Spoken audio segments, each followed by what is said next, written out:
Brought to you by Agilus Diagnostics.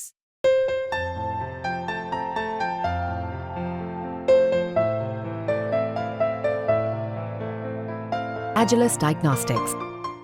Delhi में यमुना के किनारे डीडीए की लैंड पर जिस तरीके से अतिक्रमण हुआ है उस पर पिछले कई दिनों से डीडीए का बुलडोजर चल रहा है और कांग्रेस इसके खिलाफ जो है वो सड़कों पर उतर चुकी है। हमारे साथ दिल्ली कांग्रेस के चीफ हैं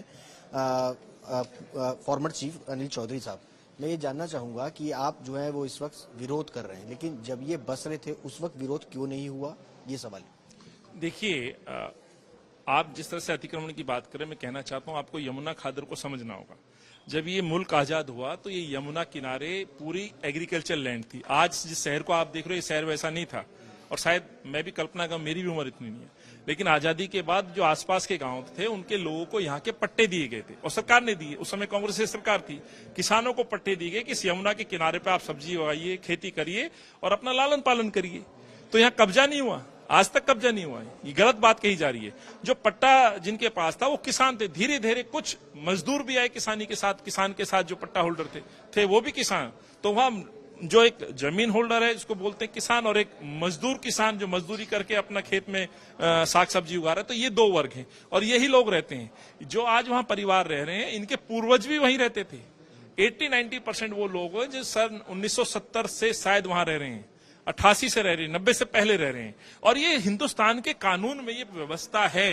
जिन पे घर नहीं है, छत नहीं है, और ये सरकारें ये वादा करती आई हैं, जिन पे जमीन नहीं है, आज भी जंगलों में आप देखो ट्राइबल्स को, जो भूमि रहित लोग, उनको जमीन दी जाती है खाने के लिए, अपना पैदा करने के लिए, तो वो लोग करते हैं। तो ऐसा ही ये वर्ग यहाँ पे है।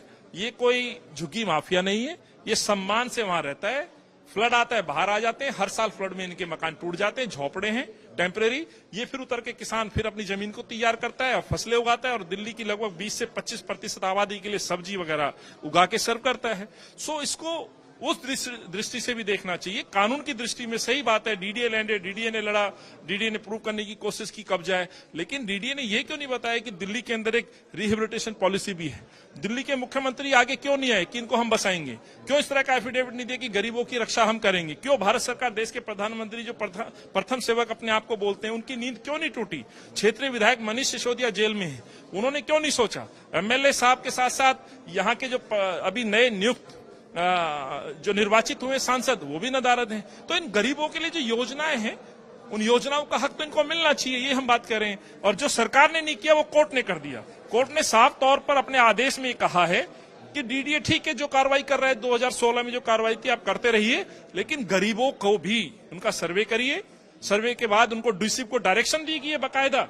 पैरा नंबर इसमें आप देखेंगे 48 के अंदर डीसीप के लिए पूरी तरह से डायरेक्शंस हैं कि आप इनको टेम्परेरी व्यवस्था देंगे, रुकने की, खाने की, पानी की, शौचालय की, बच्चों के नजदीक स्कूल होना चाहिए। ये व्यवस्था तो की नहीं, आपने बुलडोजर चला दिया, मकान तोड़ दिए। 4 तारीख की शाम को नोटिस चिपकाया, सुबह 5 बजे जाके बुलडोजर लेके चले गए। जिस घर में शादी थी उस बेटी के, उस घर से जहां झोपड़े से डोली उठनी थी, वो आपने झोपड़ा तोड़ दिया। जिस घर में मौत हुई, जिस घर से उसकी जो मिट्टी उठनी थी, आपने वो घर तोड़ दिया। ये अमानवीय कार्रवाई है।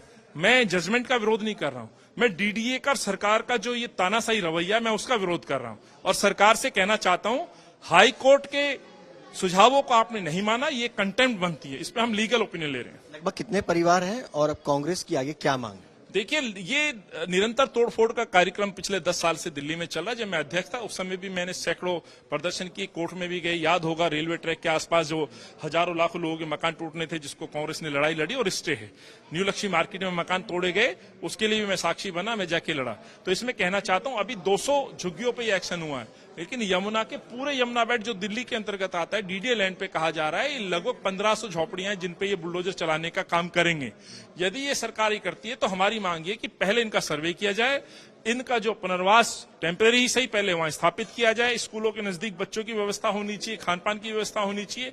यदि ये करते हैं और पीएम उदय और मुख्यमंत्री आवासीय योजना, पीएम आवासीय योजना के तहत जो कोर्ट ने कहा है, वो पहले इनको कदम उठाने चाहिए। कोर्ट ने ये नहीं कहा कि 2 तारीख को मैं आदेश दे रहा हूं, 10 तारीख को आप मेरे पास वापिस आओ, ये कहीं कोर्ट में नहीं लिखा। कोर्ट ने कहा आप जारी कर सकते हो, लेकिन इनको पुनर्वास करिए, सर्वे करिए और इनको नियम अनुसार जो मेरिट है उनको घर दीजिए। आपकी मांग नहीं मानी, हम सड़कों पर उतरेंगे। और यही तो काम मेरे नेता आदरणीय राहुल जी कर रहे हैं। जब तानाशाही शासक इस मुल्क के किसान गरीबों की बात नहीं सुनेंगे तो स्वाभाविक है कांग्रेस सड़कों पे होगी और कांग्रेस सड़कों पे रहेगी। कांग्रेस सड़कों पर रहेगी इन मजदूरों के लिए। अगर कांग्रेस की आवाज नहीं सुनी जाती, इन मजदूरों की आवाज नहीं सुनी जाती। कैमरा पर्सन मनीष के साथ सुशांत मेहरा, दिल्ली।